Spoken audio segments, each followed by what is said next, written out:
എത്ര പേർക്ക് വഴുതനങ്ങ കറി ഉണ്ടാക്കാൻ അറിയാം? എൻ്റെ കയ്യിൽ നല്ലൊരു അടിപൊളി വഴുതനങ്ങ കറിയുടെ റെസിപ്പി ഉണ്ട് കേട്ടോ. അതും കൊണ്ടാണ് ഞാനിന്ന് വന്നിരിക്കുന്നത്. അപ്പോൾ അതിനു മുന്നേ എല്ലാവർക്കും ഹാപ്പി ലൈഫ് വിത്ത് അമ്മുവിലേക്ക് സ്നേഹത്തോടെ സ്വാഗതം കേട്ടോ. അപ്പോൾ നമുക്ക് തുടങ്ങാമല്ലേ? അപ്പോൾ ആദ്യം തന്നെ നമുക്ക് ഇതിലേക്ക് വേണ്ട എല്ലാ സാധനങ്ങളും കുറച്ച് ഉപ്പ് വെള്ളത്തിലിട്ട് വെച്ചിട്ടൊന്ന് ക്ലീൻ ചെയ്തിട്ട് എടുക്കുകയാണ് കേട്ടോ. ഇനി എന്തൊക്കെയാണ് വേണ്ടതെന്നുള്ളത് പറയാം. അപ്പോൾ ആദ്യം തന്നെ വഴുതനങ്ങ, തക്കാളി, പച്ചമുളക്, വേപ്പില, പിന്നെ കുറച്ച് ഉലുവ വേണം. ആ പിക്കിൽ കാണിക്കാത്ത ചില സാധനങ്ങളും കൂടി വേണം കേട്ടോ. അത് ഞാൻ വെക്കാൻ മറന്നു പോയതാണ്. ചുവന്നുള്ളി വട്ടത്തിൽ അരിഞ്ഞത് വേണം, കുറച്ച് കടുക് വെളിച്ചെണ്ണ വേണം, തേങ്ങാപ്പാൽ വേണം. പിന്നെ പൊടികളായിട്ട് മല്ലിപ്പൊടി, മുളകും പൊടി, മഞ്ഞൾപ്പൊടി വേണം, ഉപ്പ് വേണം. ഇത്ര സാധനങ്ങൾ വെച്ചിട്ടാണ് നമ്മൾ ഇന്ന് ഈ റെസിപ്പി തയ്യാറാക്കാൻ പോണത് കേട്ടോ. അപ്പോൾ ആദ്യം തന്നെ ചട്ടി അടുപ്പത്ത് വെച്ച് ചൂടായി വെളിച്ചെണ്ണ ഒഴിച്ച് ഞാൻ ആദ്യമേ ചെയ്യണത് എന്താണെന്ന് വെച്ചാൽ വഴുതനങ്ങ നന്നായി ഒന്ന് പൊരിച്ചെടുക്കണം കേട്ടോ. കുറച്ച് വെളിച്ചെണ്ണ ഒഴിച്ചിട്ട് മൂടി വെച്ചിട്ട് ഇടയ്ക്ക് തുറന്നു നോക്കി തിരിച്ചും മറിച്ചൊക്കെ ഇട്ടിട്ട് ഞാൻ നന്നായിട്ട് പൊരിച്ചെടുക്കുന്നുണ്ട് കേട്ടോ.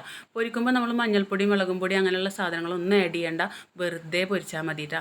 നന്നായി പൊരിച്ച് കോരി എടുത്ത് മാറ്റിയതിന് ശേഷം നമുക്ക് ഇതിന് വേണ്ട മസാല തയ്യാറാക്കാം കേട്ടോ. എപ്പോഴേ പറയുന്നുണ്ട്, നല്ല അടിപൊളി ടേസ്റ്റാണ് കേട്ടോ. നല്ല ടേസ്റ്റുള്ള കറിയാണ്. നമ്മൾ സാധാരണ വഴുതനങ്ങ ഉപ്പേരി വെക്കുന്നവരുണ്ടാവും, അല്ലെങ്കിൽ സാമ്പാറിലിടാനുണ്ടാവും, അങ്ങനെയാണ് പൊതുവേ അല്ലേ. അപ്പം കറിയായിട്ട് വെക്കാത്തവരുണ്ടെങ്കിൽ ഇതൊന്ന് ട്രൈ ചെയ്ത് നോക്കട്ടോ. ഈ റെസിപ്പി എന്തായാലും സക്സസ് ആയിരിക്കും, സൂപ്പറായിരിക്കും കേട്ടോ. അപ്പോൾ ഇനി അടുത്ത ഘട്ടം കുറച്ചുകൂടെ വെളിച്ചെണ്ണ ഒഴിച്ചിട്ട് കുറച്ച് കടുക് പൊട്ടിച്ച് 2 മണി ഉലുവയും പൊട്ടിക്കാട്ടോ. ആ ഉലുവ എന്തായാലും നിർബന്ധമായിട്ടും വേണം കേട്ടോ. അതിൻ്റെയാണ് ഇതിനൊരു പ്രത്യേക മണവും ഒക്കെ ഉള്ളത്, ഭയങ്കര ടേസ്റ്റും കൊടുക്കുന്നത് ആ ഒരു ഉലുവ പൊട്ടിക്കണേൻ്റെയാണ് കേട്ടോ. അപ്പോൾ വെളിച്ചെണ്ണ ഒഴിച്ച് കടുക് പൊട്ടിച്ച് ഇതേ ഉലുവ ഇട്ട് കുറച്ച് കണ്ടില്ലേ, 2 മണി ഞാൻ ഇട്ടിട്ടുള്ളൂ. അതിന് ശേഷം ഞാൻ ആദ്യം പിക്ചറിൽ കാണിക്കാത്തൊരു സാധനമാണ് ഇപ്പോൾ ഇട്ടത്, ചുവന്നുള്ളി. അതും കനം കുറഞ്ഞ് വട്ടത്തിൽ അരിഞ്ഞിട്ട് നന്നായിട്ട് മൂപ്പിച്ചെടുക്കാം കേട്ടോ. അപ്പോൾ അത് നന്നായി മൂത്ത് വന്നിട്ടുണ്ട്. ഇനി നമുക്ക് ഓരോന്നായിട്ട് ചേർക്കാം കേട്ടോ.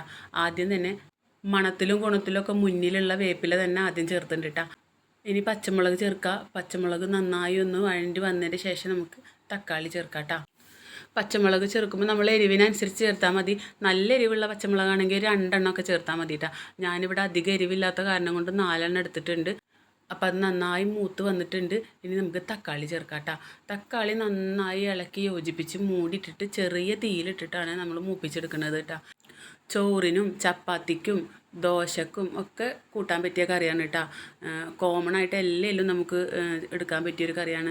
ശരിക്കും വഴുതനങ്ങയാണ് കറി വെച്ചതെന്ന് നമുക്ക് തോന്നില്ല, അത്രയും ടേസ്റ്റാണ് കേട്ടോ കഴിക്കാൻ. അപ്പോൾ തക്കാളിയൊക്കെ നന്നായി വഴണ്ടി വന്നിട്ടുണ്ട്.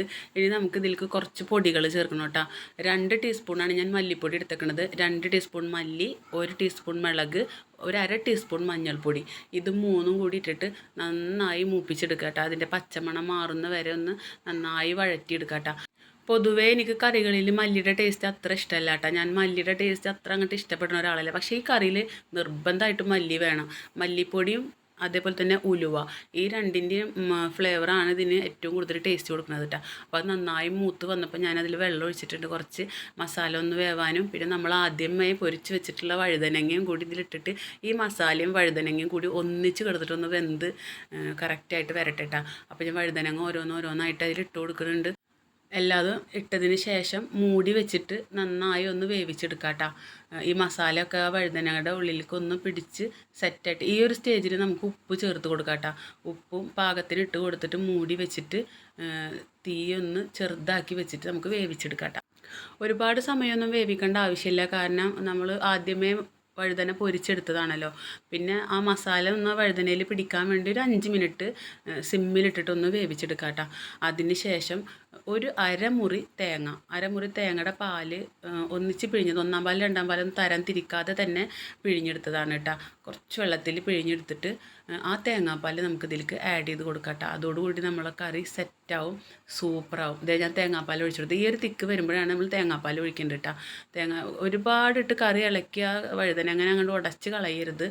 ഇളക്കുമ്പോൾ ഒന്ന് ശ്രദ്ധിച്ചൊക്കെ ഇളക്കണം കേട്ടോ. അതിനുശേഷം നമ്മൾ തേങ്ങാപ്പാൽ ഒഴിച്ചതേ നമ്മളെ കറി സെറ്റായി. നല്ല മണമാണ് കേട്ടോ, നല്ല മണവും നല്ല ടേസ്റ്റുമാണ്. ഈ ഒരു സമയത്ത് ഞാനൊന്ന് ടേസ്റ്റ് നോക്കുന്നുണ്ട്. അപ്പോൾ കുറച്ച് ഉപ്പിൻ്റെ കുറവുള്ളത് ഞാൻ ആഡ് ചെയ്ത് കൊടുക്കുന്നുണ്ട് കേട്ടോ. ഈ ഒരു റെസിപ്പി എല്ലാവരും ഒന്ന് ചെയ്ത് നോക്കണം, അടിപൊളി ടേസ്റ്റാണ് കേട്ടോ. വഴുതനങ്ങ ഇഷ്ടമല്ലാത്തവർക്ക് വരെ ഇഷ്ടപ്പെടും കേട്ടോ ഈ കറി എന്തായാലും. അപ്പോൾ ഒന്ന് ചെയ്ത് നോക്കണേ. അപ്പോൾ ഇന്നത്തെ വീഡിയോ ഇത്രയേ ഉള്ളൂ. ഇതുപോലുള്ള കുഞ്ഞു കുഞ്ഞു വിഭവങ്ങളായിട്ട് ഞാൻ വീണ്ടും വരും. എല്ലാവരുടെയും സപ്പോർട്ട് ഉണ്ടാവണം കേട്ടോ. ചാനൽ സബ്സ്ക്രൈബ് ചെയ്യാത്തവരൊന്ന് സബ്സ്ക്രൈബ് ചെയ്യണേ, ഒന്ന് ലൈക്ക് ചെയ്ത് കമൻറ്റ് ചെയ്തിട്ട് ഒന്ന് സപ്പോർട്ട് ചെയ്യണം കേട്ടോ. അപ്പോൾ വീണ്ടും മറ്റൊരു വിഭവമായിട്ട് വീണ്ടും കാണാം. അതുവരേക്കും ബൈ.